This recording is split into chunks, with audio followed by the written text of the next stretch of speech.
May 23-നാണ് വ്യവസായിയായ രാജ രഘുവംശിയെ ഭാര്യ സോനത്തിന്റെയും കാമുകൻ രാജ് കുശ്വാഹയുടെയും പദ്ധതി പ്രകാരം കൊട്ടേഷൻ സംഘം വെട്ടിക്കൊന്നത്. മേഘാലയ ഹണിമൂൺ കൊലപാതക കേസിൽ കൂടുതൽ ഞെട്ടിപ്പിക്കുന്ന വിവരങ്ങൾ പുറത്തു വന്നിട്ടുണ്ട്. രാജ രഘുവംശിയെ കൊലപ്പെടുത്താൻ ഉപയോഗിച്ച രണ്ടാമത്തെ വെട്ടുകത്തി കണ്ടെടുത്തിട്ടുണ്ട്. മൃതദേഹം കിഴക്കൻ ഖാസി കുന്നുകളിലെ സോറ പ്രദേശത്ത് ഒരു മലയിടുക്കിലേക്ക് വലിച്ചെറിയുന്നതിന് മുമ്പ് 3 അടിയേറ്റതായും പോലീസ് സ്ഥിരീകരിച്ചു.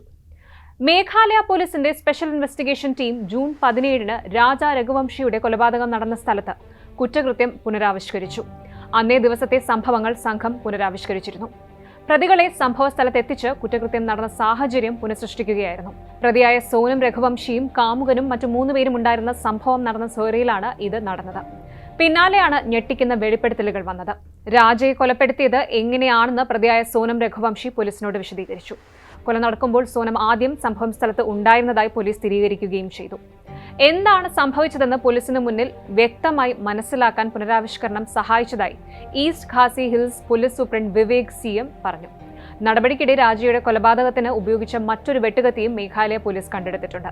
വീസംഡോങ് വെള്ളച്ചാട്ടത്തിനടുത്തുള്ള ഒരു പാർക്കിംഗ് ഏരിയയിൽ വെച്ചാണ് രാജ കൊല്ലപ്പെട്ടത്. കിഴക്കൻ ഖാസി കുന്നുകളിലെ സോറ മേഖലയിലെ ഒരു മലയിടുക്കിലേക്ക് മൃതദേഹം വലിച്ചെറിയുകയായിരുന്നു.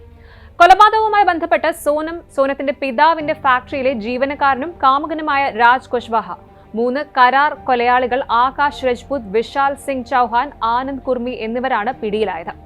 പ്രതികളെല്ലാം കുറ്റം സമ്മതിച്ചതായി മേഘാലയ പോലീസ് പറഞ്ഞു.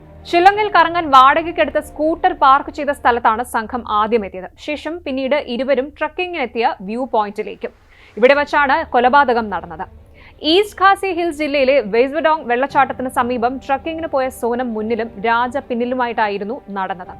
കാമുകൻ ഇവർക്ക് പിന്നിലും, വിശാൽ വലതുവശത്തും, ആകാശും ആനന്ദും ഇടതുവശത്തും പരിചയമില്ലാത്ത ആളുകളെ പോലെ നടക്കുന്നുണ്ടായിരുന്നു. പിന്നാലെ സോനം സിഗ്നൽ നൽകി. ശേഷം വിശാലാണ് ആദ്യം രാജ രഘുവംശിയുടെ തലയ്ക്കടിക്കുന്നത്. പിന്നാലെ ആനന്ദും ആകാശും ചേർന്ന് വടിവാളുകൊണ്ട് രാജയെ ആക്രമിക്കുകയായിരുന്നു. പോലീസ് പറയുന്നതനുസരിച്ച് പ്രതികളിൽ വിശാൽ രാജയെ ആക്രമിച്ചപ്പോൾ സോനം രഘുവംശി ഓടിമാറി. രാജ മരിച്ചതിന് ശേഷമാണ് സോനം തിരിച്ചെത്തിയതെന്ന് പോലീസ് വൃത്തങ്ങളെ ഉദ്ധരിച്ച് NDTV റിപ്പോർട്ട് ചെയ്തു. രക്തം കണ്ട് ഉറപ്പുവരുത്തിയതും സോനമാണ്. മരണം ഉറപ്പാക്കിയ ശേഷം മൃതദേഹവും ഉപയോഗിച്ച മറ്റൊരു വെട്ടുകത്തിയും കൊക്കയിലേക്ക് വലിച്ചെറിയുകയായിരുന്നു. കൊലപാതകം മുൻകൂട്ടി പ്ലാൻ ചെയ്ത പ്രകാരമാണ് നടത്തിയത്. കൊലയ്ക്ക് ശേഷം അവിടെ നിന്ന് രക്ഷപ്പെട്ടതടക്കമുള്ള കാര്യങ്ങൾ പ്രതികൾ പോലീസിന് മുന്നിൽ പുനരാവിഷ്കരിച്ചു. കൊലയ്ക്ക് ശേഷം UPയിലെ ഗസിയാപൂരിൽ ഒളിവിൽ കഴിയുകയായിരുന്നു സോനം. വാരണാസി നാംഗഞ്ച് ഹൈവേയിലെ ഒരു ഹോട്ടലിൽ നിന്ന് ഭക്ഷണം കഴിച്ച ശേഷം ഹോട്ടൽ ഉടമയുടെ ഫോൺ വാങ്ങി സോനം സ്വന്തം സഹോദരൻ ഗോവിന്ദിനെ വിളിക്കുകയായിരുന്നു. സഹോദരനാണ് ഈ വിവരം പോലീസിന് കൈമാറിയത്. തുടർന്നാണ് UP പോലീസുമായി ബന്ധപ്പെട്ട് സോനത്തെ അറസ്റ്റ് ചെയ്തത്. സോനം, കുശ്വാഹ, 3 വാടക കൊലയാളികൾ എന്നിവർ ജൂൺ 9-ന് ഉത്തരേന്ത്യയുടെ പല ഭാഗങ്ങളിൽ നിന്ന് പിടിയിലാവുകയും ചെയ്തു. രാജയെ കൊലപ്പെടുത്താൻ ആദ്യം 4 ലക്ഷം രൂപ വാഗ്ദാനം ചെയ്യുകയും പിന്നെ 20 ലക്ഷമായി ഇത് ഉയർത്തുകയും ചെയ്തിരുന്നെന്ന് പോലീസ് പറഞ്ഞു. ആദ്യ ഗഡുവായി ഇതിനായി 15,000 രൂപ സോനം കൊലയാളികൾക്ക് കൈമാറുകയും ചെയ്തു. കൊല നടക്കുമ്പോൾ ഈ പണം ഭർത്താവിന്റെ പേഴ്സിൽ നിന്നാണ് യുവതി എടുത്തതെന്നും പോലീസ് വെളിപ്പെടുത്തി.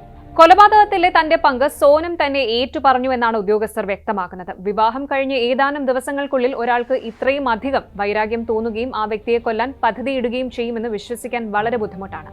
കല്യാണം കഴിഞ്ഞ് ഇത്രയും ചുരുങ്ങിയ നാളുകളിൽ നടന്ന കൊലപാതകത്തിന് പിന്നിൽ പ്രണയബന്ധമല്ലാതെ മറ്റെന്തെങ്കിലും കാരണമുണ്ടോ എന്നതിലും പോലീസ് അന്വേഷണം നടത്തുന്നുണ്ട് എന്ന് DGP പറഞ്ഞു. ഈ കുറ്റകൃത്യം നടന്ന സോറ പോലീസ് സ്റ്റേഷൻ പരിധി സംസ്ഥാനത്തെ മറ്റ് പോലീസ് സ്റ്റേഷൻ പരിധികളെ വെച്ച് നോക്കുമ്പോൾ ഏറ്റവും കുറഞ്ഞ കുറ്റകൃത്യ നിരക്കാണുള്ളത്. സോറ പോലീസ് സ്റ്റേഷനിൽ ദശകങ്ങളായി ഒരു കൊലപാതകം നടന്നതിന്റെ രേഖകളൊന്നുമില്ല എന്നും DGP നോൺഗ്രാങ് പറഞ്ഞു. മെയ് 11-നാണ് ഇൻഡോറിൽ വെച്ച് രാജ രഘുവംശിയും സോനുവും വിവാഹിതരായത്. മെയ് 23-ന് മേഘാലയയിൽ ഹണിമൂണിനിടെയാണ് ഇവരെ കാണാതായതായി റിപ്പോർട്ട് വന്നത്.